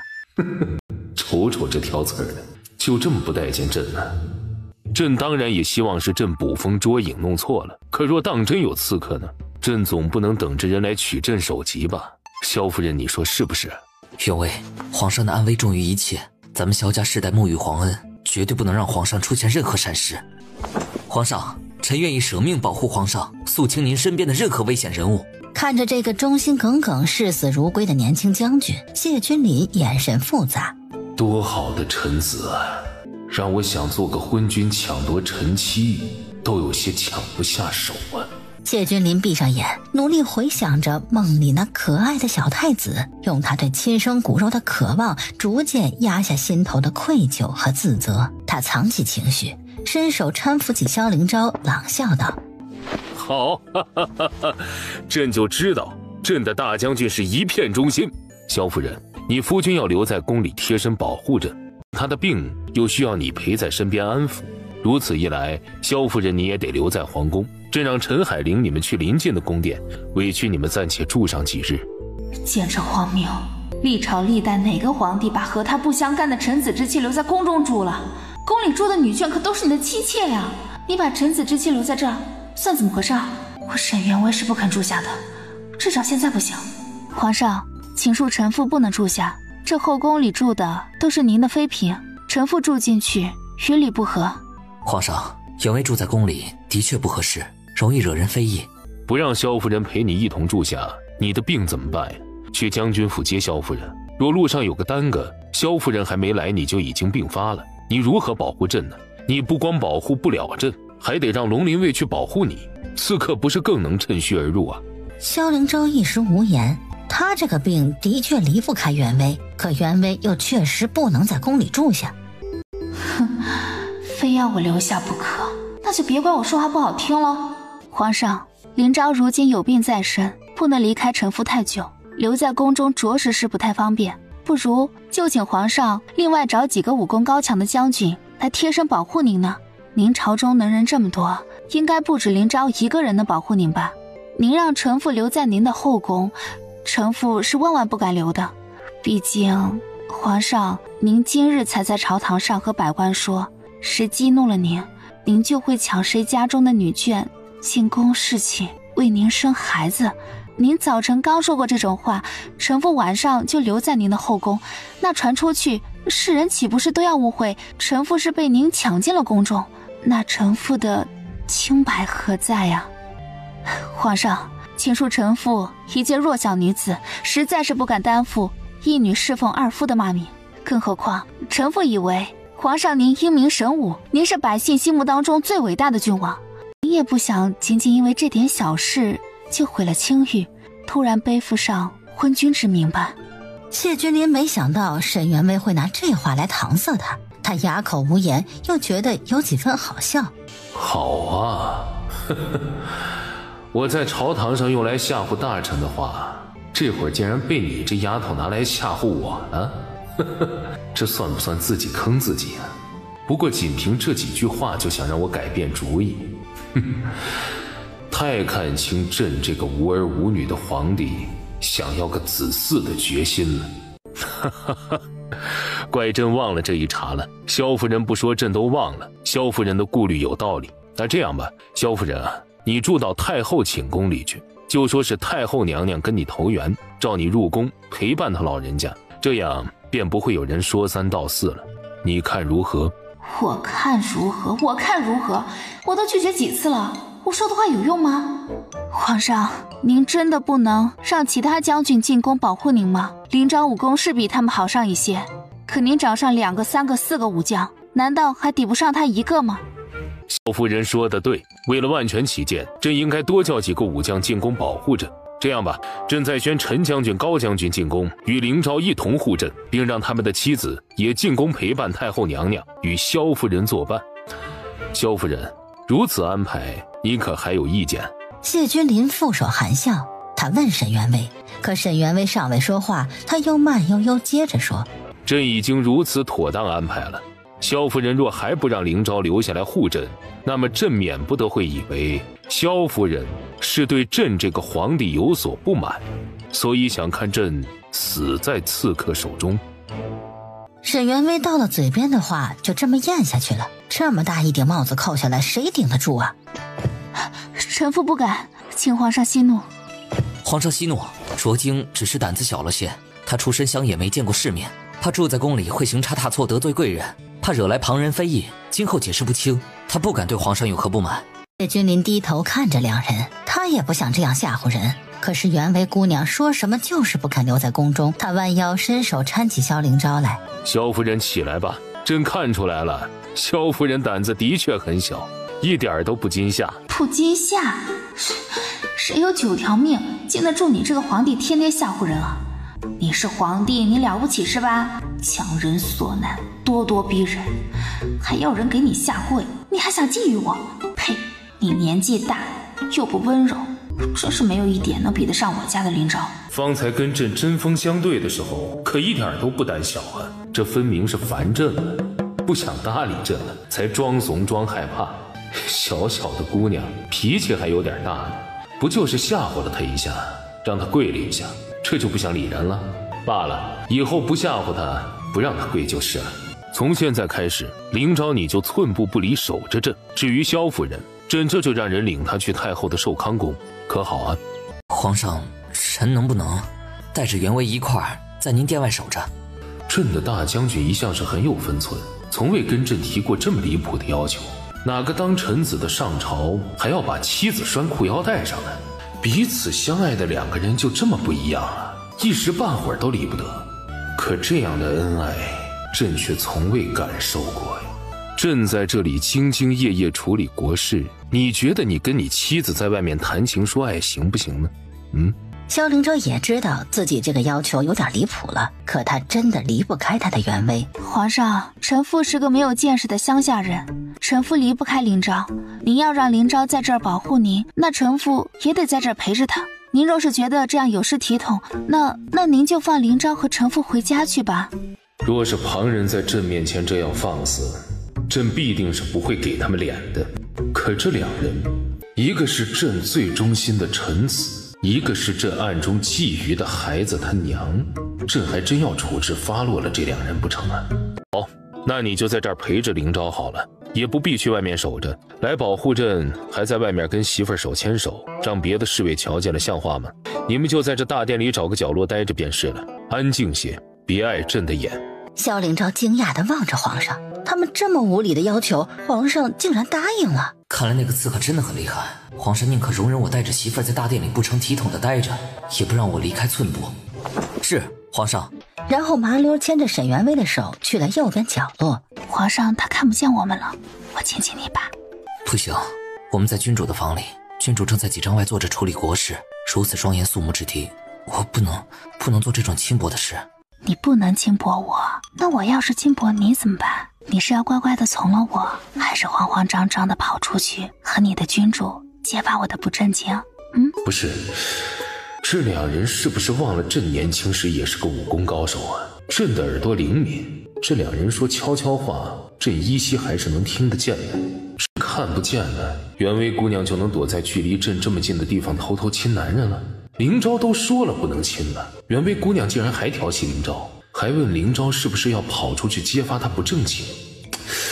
那小姑娘难道正经吗？哼，也只有面对朕这个皇帝时是正经的，半个字都不想跟朕多说。跟朕有一点眼神接触就立刻闪躲，简直是避朕如蛇蝎，再正经不过了。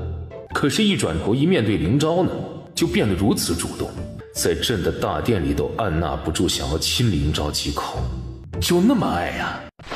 你乖，我不是不想亲你，倘若这是在自己家里，我都无需你主动。这会儿你已经喘不上气了，可这是在皇上的寝殿，我们应该尊重皇上。是我不尊重他吗？不是他明明知道我们新婚燕尔，还非要把我们强行留在这儿。本来我们可以回到自己房中清静，不打扰他，也不妨碍他，可是他不让啊，那怪谁？萧灵昭看着他伶牙俐齿的妻子，不由失笑。是朕活该呀！朕活该坐在自己的地盘上，听那小两口的刺激。那小姑娘也真是不把朕放眼里啊，对朕是半点敬畏都没有啊。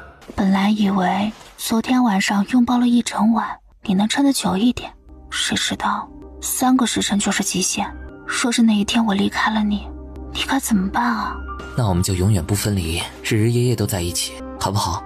即便能日夜不分离，也始终有诸多不便。就像这会儿，你瞧瞧，多不方便。怎么办？我这样子离不开袁薇，今后是不是去哪儿都要袁薇陪着？若是奔赴边关急行军，袁薇岂不是也要跟着我日夜兼程？若是上战场，袁薇是不是也得跟着，让鲜血飞溅一身？我这个病人可以随时随地将袁薇拴裤腰带上，可袁薇的辛苦呢，我就能视而不见了吗？龙岸边，谢君临竖着耳朵听着那边的动静，没听到亲吻的动静，却听到了那小夫妻俩谈起灵昭的病。他若有所思，拥抱一整晚只能撑3个时辰。这么一说，他更加怀疑灵昭的病不是靠爱情治愈的，一定是元薇姑娘身上有什么神奇的力量能帮灵昭治疗。这究竟是什么力量呢？灵昭跟元薇姑娘拥抱就可以镇压体内的怪力，恢复清醒。那朕若是去拥抱一下元薇姑娘，是不是不孕不育的病就能治好了？谢君临黑眸骤亮，先是老天指引，祖宗托梦，这会儿又确认了元薇姑娘身上有神奇的力量，他再也克制不住心底那一股子渴望了。抢占人家的妻子不道德，朕现在还不想做，可只是拥抱一下，确认了姑娘身上是不是有治愈朕的力量，这样难道还不能行吗？灵昭，臣在。大步走向龙案前面。皇上有何吩咐？你去跟龙临卫商量一下这几天值守的事情，顺便试探一下他们是否有人背叛了朕，看看那刺客是否就出自龙临卫之中。是，臣这就去。臣的妻子，你看是朕让人送她去太后寝宫，还是让她继续蹲在那儿等你回来呀？让我的妻子单独跟皇上待在一处，始终有些不好。我相信皇上，我也相信元薇，可是毕竟孤男寡女，得避嫌。那就请皇上送她去太后寝宫吧。行，那你先去忙，朕让陈海亲自送她过去。谢君临本来想着只要把萧灵昭打发走，这门一关，他就可以想办法拥抱元薇姑娘，亲身试验一下。可他话还没说完，沈元薇就从角落里钻了出来。皇上，臣妇与灵昭一块儿出去，您随便派个人送臣妇去太后寝宫就好了。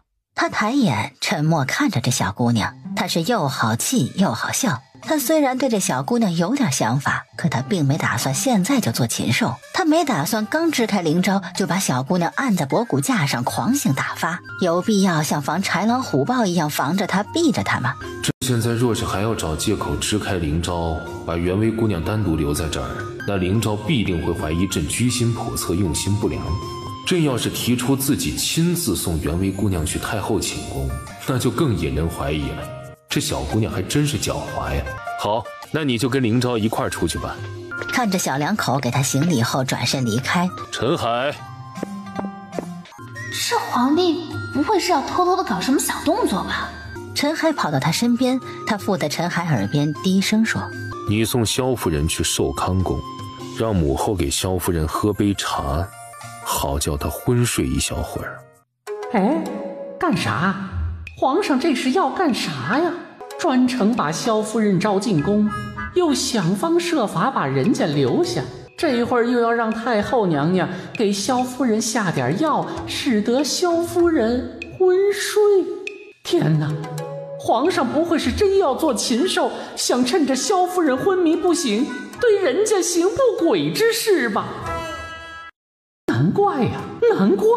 难怪昨晚皇上从萧家回来就神思不属，我让皇上翻牌子宠幸嫔妃，皇上还不干，合着皇上是盯上了萧大将军的新婚妻子啊！自己以前怎么没发现皇上是这样的？你这是什么眼神呢？皇上，萧家世代忠良，萧大将军又是您亲口说的定国柱，您三思啊！他就知道，他若是抢了萧灵昭的妻子进宫，全天下都会唾骂他是个昏君暴君。瞧瞧，连伺候了他20几年的贴身太监都在劝他别动萧灵昭的妻子。你在瞎想些什么呀？心不要那么脏，朕只是想确认一下萧夫人身上的秘密。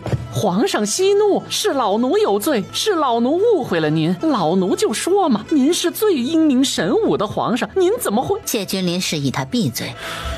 你告诉母后，等萧夫人喝了茶以后，就制造瑞王又发病的假象，让小太监速跑来通知朕过去。是，老奴一定办好这件事儿，老奴一定不会让萧夫人发现任何不对，也不会让萧大将军误以为您对他的妻子欲行不轨。不会让萧大将军误会。可是这不是误会啊，朕是真的在打萧大将军妻子的主意，朕是真的欲行不轨啊，只是如今还没有做出最终的决定罢了。太极殿外，你放宽心，萧家战功赫赫，对皇上忠心耿耿，皇上信任萧家，太后娘娘也一样信重萧家，只要你不故意找茬激怒太后，他老人家是不会为难你的。不过我家袁薇如此聪明伶俐，招人喜欢，我知道你一定是不会主动激怒太后娘娘的。太后娘娘是个怎样的人？对皇上和瑞王而言，她是个最好最伟大的母亲，她可以为了她的孩子牺牲一切，哪怕是她的命。那对于外人而言呢？她能在这吃人的后宫护着她的2个孩子平安长大，总不可能靠的是善良。沈元威明白了，太后娘娘是个好母亲，但不见得是个纯粹的好人。别怕，你不是她的儿媳妇儿，你们之间不会有什么冲突，她不会刻意为难你，你只要跟她维持表面的恭敬与和气就行了。不是太后的儿媳妇，哼，现在不是，那以后呢？我现在以萧夫人的身份和太后娘娘见面，相谈甚欢，说皇帝今后冒天下之大不韪，强行把我抢进宫中，这个爱子如命的太后娘娘会不会勃然大怒啊？见我一个嫁过人的残花败柳，也敢来玷污皇帝，害得皇帝被天下人唾骂，太后会不会视我如眼中钉肉中刺啊？萧灵昭见沈元威没有说话，温柔地摸了摸他的鬓发。别怕，有我在呢，我一会儿就来找你。你好好的办你的差事，我也不怕。过几天咱们就离开皇宫了，几天很容易就熬过来了。这时候陈海气喘吁吁跑过来。萧大将军，萧夫人，大将军，皇上怕太后娘娘冷落了萧夫人，便让老奴亲自带萧夫人去拜见太后。我的皇上果然是天底下最好的皇上，对我们体恤至此，哪个帝王能比？沈元威却没有萧灵昭的那种感动，那皇帝是什么心思，他又不是不知道。对萧灵昭施恩的时候，却在惦记他的妻子，虚伪。只是此刻他还不想揭穿皇帝的目的。那我和陈公公去了，你安心办差，办完了赶紧过来找我。你要记得你自己的病，千万不要耽误太久。好，你也安心等我来。沈元威跟着陈海往寿康宫走去。2刻钟后，沈元威来到寿康宫中，太后娘娘并不在大殿中。陈海笑吟吟地对沈元威说：“萧夫人，您坐下等一会儿，老奴知道太后娘娘在哪，老奴去找娘娘啊。”说完就转身跑了。他3拐2拐，很快来到一个清幽的庭院里。一身素衣的太后娘娘正坐在院子里，亲自守着药炉子煎药。陈海在庭院门口磕头，轻声喊：“太后娘娘，皇上有事儿让老奴来找您。”太后娘娘闻言站起身，轻手轻脚走到庭院门口。何事？陈海站起身：“娘娘，皇上请老奴带着萧灵昭大将军的新夫人来到您寝殿里，他求您呐，往萧夫人茶杯里下点药，好叫萧夫人昏睡一小会儿，再制造瑞王发病的假象，喊小太监去请他过来。”啊，他想要干啥？他是不是疯了呀？怎么能觊觎臣妻？他想霸占臣妻也就罢了，还要哀家来给他当推波助澜的老鸨子。看，皇上还说我心里脏，看什么都脏，还说我瞎想。太后娘娘不也是这么想的吗？心里脏的呀，可不止我一个哎。简直荒唐！他后宫嫔妃众多，环妃燕寿各色皆有，他还要怎样？若嫌不够，就立刻下旨选秀，怎么非要做出这种不堪之事？那后宫一个个望穿秋水的，盼着他去宠幸的妃嫔他不要，他非要抢别人的妻子，脑子是被狗吃了吗？抢夺臣妻已经很出格了，他要觊觎的还是萧灵昭的妻子。他是嫌着日子过得太平无趣，非要人来清君侧，是不是？娘娘您别动怒，皇上说他只是想探查一下萧夫人身上的秘密。一个外臣命妇身上能有什么秘密？需要他这个皇帝亲自去查探？又是什么样的秘密？非要等着人家昏睡才能查探？他这种话你信？陈海哑巴了，他也觉得有点荒谬的，但他一个奴才，不信能咋办呢？他还能扇皇上一耳光，让皇上清醒点吗？这可是太后娘娘才敢做的事儿，他不敢。萧夫人已经来了，是，正在娘娘您殿内候着呢。你回去吧，告诉皇上，他要哀家办的事，哀家会帮他办好。待会儿萧夫人昏睡过去，哀家就让小太监去请他。不过你给哀家告诉他，他若真的只想探查萧夫人身上的秘密，哀家不会阻挠。可他若是欺骗哀家，想对骠骑大将军的妻子行不轨之事，那么哀家会深省他。陈海行了礼，麻溜转身离开。萧太后看着陈海远去，才重新走回院子里。她来到房间门口，轻轻敲了敲门。阿佑啊，母后要去帮你哥哥做点事儿，你乖乖等着母后，母后一会儿就回来了，你乖啊。房间里安安静静，无人应答，也没有任何动静，好像根本就没有人一样。哀家这个可怜的儿子，谁能帮我救救这个儿子？阿佑乖乖等母后回来啊！说完，他转身离开庭院，往前殿走去。大殿里，沈元威已经等了许久，听到脚步声响起，他立刻站起身来。臣妇沈元辉拜见太后娘娘。太后娘娘凤体金安。平身吧，抬起头来，让哀家看看你。沈元威磕头谢恩，站起身来。他缓缓抬起头，望向太后，那张毅力明媚的容颜瞬间落入姜太后眼底。果然是个很漂亮的姑娘，比这皇帝后宫那些从各地千挑万选出来的美人妃嫔也毫不逊色呢。臣妇多谢太后娘娘夸赞。姜太后听着这一声臣妇，觉得有些别扭，她笑着纠正沈元威：“你瞧瞧你，10几岁的小姑娘，学人家喊什么臣妇，你称臣妾不好吗？”哼，称臣妾虽说也可以，但只有臣妇这2个字，才能让皇帝清晰地认识到，我只是他臣子的媳妇儿，君臣有别呀。娘娘，民女虽然才10几岁，却已经嫁作人妇了，就能够自称为臣妇，这是灵昭给我的荣耀。臣妇2字怎让我觉得甜蜜呢？这姑娘对萧灵昭的爱如此深沉，居然爱到在我面前秀恩爱的地步了，倒也不像是会主动勾引我儿子的人。难道是我儿子单方面觊觎人家？给萧夫人上茶。听说你跟萧将军昨日成的亲，以前怎么没见过你？你们认识多久了？回禀太后娘娘，臣妇和灵昭已经认识了4、5年了，只不过臣妇打小就被抛弃到了乱葬岗，是山野间的一孤女。臣妇不想高攀将军府，所以从来没有出现过。若不是林昭病了需要我，我恐怕还是不会出现在他眼前的。原来如此，那你跟皇上呢？你昨儿应该是第一次见皇上吧？是。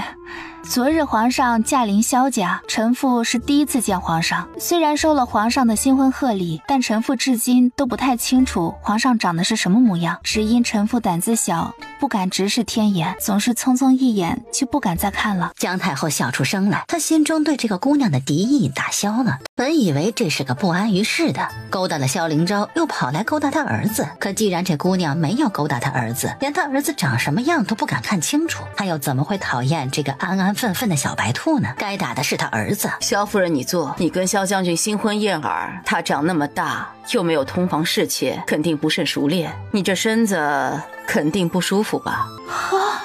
跟我开颜色玩笑，是不是位高权重就可以想说啥就说啥呀？这样子说话也可以吗？我可不是古代羞答答不肯接话的小姑娘。这个太后娘娘要跟我聊这个的话，那我可就不客气了。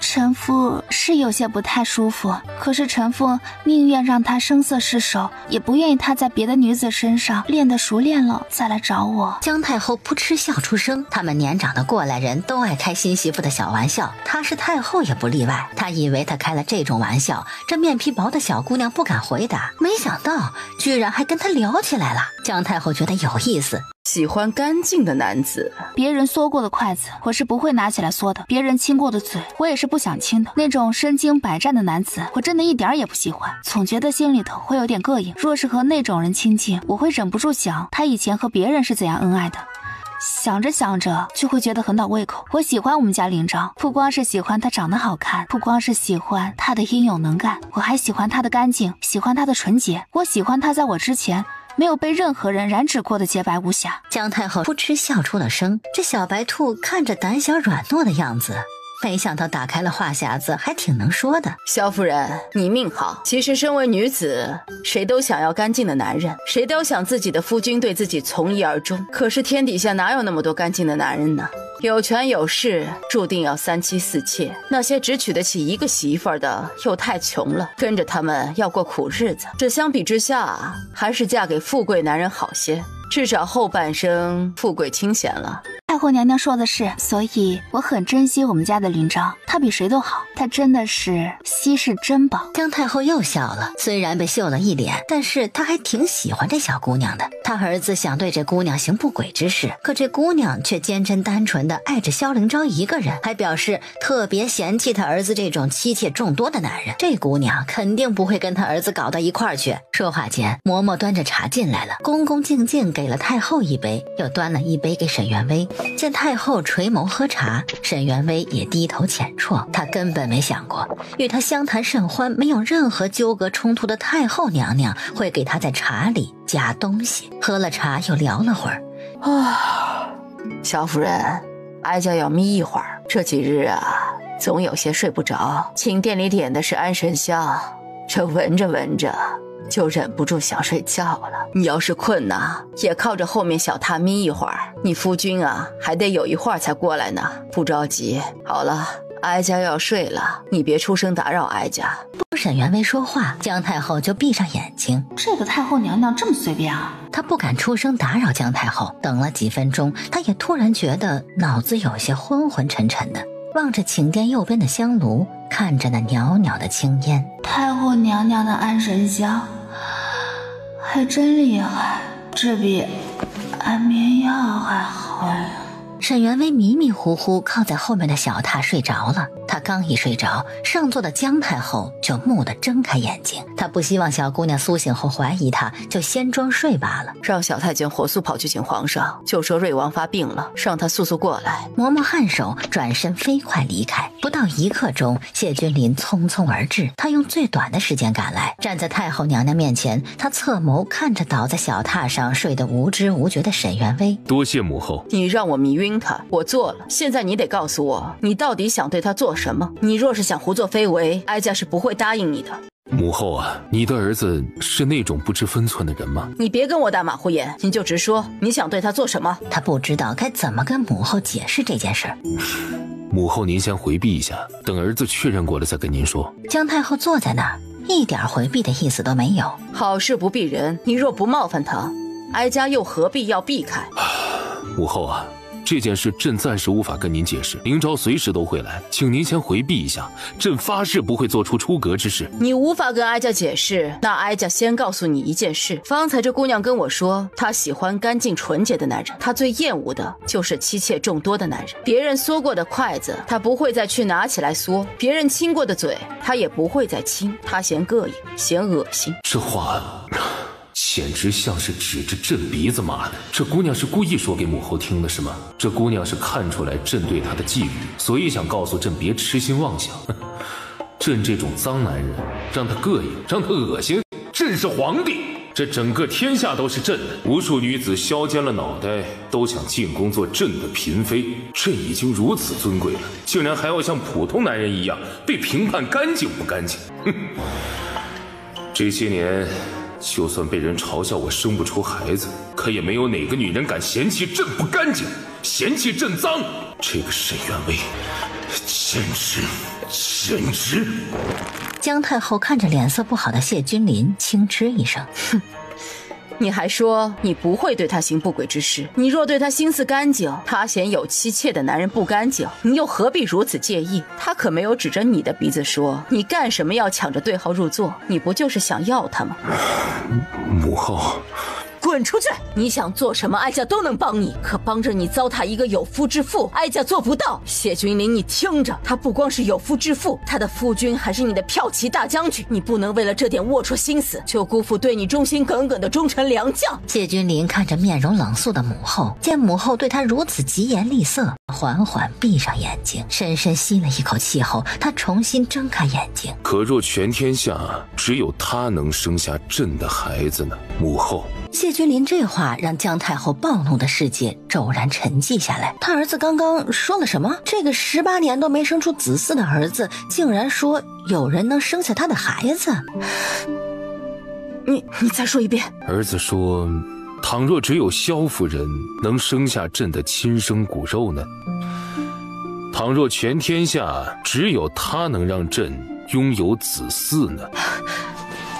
你此话当真？你为什么说他能生下你的孩子？谁跟你说的？谢君临没工夫解释这么多，他轻轻推着姜太后的胳膊。母后，这些事儿我一会儿回来再跟您慢慢细说，如今真的没时间了。灵昭随时会回来，请您先出去等我，我保证我今儿不会动他一根毫毛，我就是想弄清楚他身上的秘密。那姑娘真的能生下君临的孩子，我能有孙子了。姜太后走出寝殿，他捂着心口，不知不觉红了眼眶。虽然不知道君临为什么说这姑娘能生下孩子，可他希望这是真的，他希望他的儿子能拥有一个孩子。寝殿里，谢君临一步一步走到小榻前，然后一撩袍角，坐在沈元薇旁边，低头看着熟睡中的姑娘。先前他虽一直盯着元薇姑娘看，却没这么清晰的看过，因为这姑娘胆小，总是低头躲避他的视线，不给他看。这会儿他可以肆无忌惮看个仔细了。不论是先前远看还是如今近看，元薇姑娘都是个让人很着迷的美人。难怪你喜欢干净的男人呢，因为你自己便是如此洁净无瑕呀。说罢，他伸手握紧元薇姑娘的肩和腰，他将人抱了个满怀，想要感受那种神秘的力量。可是他将人抱了又抱，却没有什么特殊的感觉。奇怪啊，为何灵昭一碰到这姑娘身上的疼痛难受就不药而愈了，而朕同样抱着她却没有任何感觉啊？他仔细回想着先前沈元薇和萧灵昭在柱子旁的一幕幕，当时元薇姑娘好像还用手指抚摸了萧灵昭的脸，难道要摸脸才行？想到这儿，谢君临又看向沈元薇的手指，他修长的手指一点点伸过去，碰触到沈元薇的手指，一瞬的触碰后，他的手指颤了颤。这是萧灵昭的妻子，他内心经过了一番艰难的挣扎后，带着沈元薇的手指抬起来，轻轻触碰自己的脸，柔软的手指轻轻在他脸上拂过，触之生温，让他心头涌动着一点点酥麻，一点点战栗。他也不知道他这是怎么回事，以前宠幸妃嫔好像都没有此刻这般被几根手指触碰，更让他心头悸动。他皱紧眉头，努力不去心猿意马，努力忽视这纤细手指带来的灵魂欢愉。他闭上眼睛去感受那股治愈的力量，可感受了半天，依然没有什么超出寻常的治愈力量出现。他睁开眼，低头看着怀中的沈远薇。奇怪，为何灵昭可以，朕不行？难道这种治愈灵昭的力量要远薇姑娘自己释放才行？她如今昏睡不醒，没有主动向朕释放，朕便感觉不到。他用眼神描摹着沈远薇的眉眼，呢喃自语：那朕今日不是白费心思了吗？他不甘心，他如此大费周折，让陈海偷偷来求母后帮忙给远薇姑娘下了药，可结果竟然一无所获，他怎么能甘心呢？他盯着沈远薇的眉眼，不知怎么的，他脑子里浮现出先前在太极殿听到的话。远薇姑娘躲在博古架那儿，对灵昭说：皇上如今看不见我们了，我亲亲你吧。我亲亲你吧，我亲亲你。这几个字不断在谢君林耳边回响，仿佛是沈远薇在蛊惑他一般。远薇姑娘为什么要在朕的寝殿里偷偷摸摸亲灵昭呢？她不是那么梦浪的人，会不会她的亲吻能更有效地抚平灵昭的痛苦啊？那么朕若是亲吻她……呢喃至此，谢君林的嗓音戛然而止，他漆黑眼眸直勾勾盯着远薇姑娘的嘴唇，喉咙有些干涩。或许他应该试试，药都下了，来都来了，不能错过这机会。反正他就只亲一下，浅尝辄止，应该不算太过冒犯吧。